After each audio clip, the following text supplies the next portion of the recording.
Second project, again, starts with a full bleed. It mostly follows with the same pattern. And I'll be covering how I came up with this image in more detail in a future video, so make sure to stay tuned for that. So in each page, I want to bring full emphasis into one element at a time. So despite what we would like to have, you need to understand that the readers or your employer might have limited attention.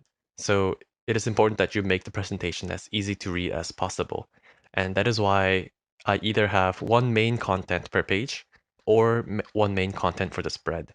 And following up in the second one, I'm diving slightly deeper into the design of the building. This sectional perspective takes up the most amount of space because I want this to be the main image.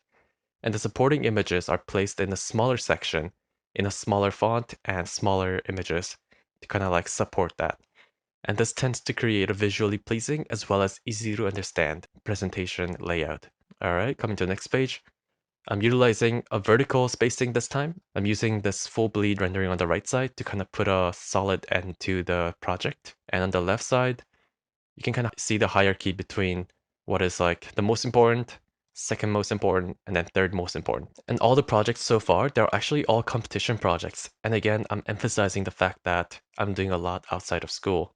And this actually came up during their interview and ended up becoming one of the suits that kind of made me stand out. And again, this doesn't have to be a competition. You can have anything else as your strong suit and try to find creative ways to kind of like bring that up again and again and try to drive that home. And one thing I noticed about my project so far is that I don't have a lot of physical models.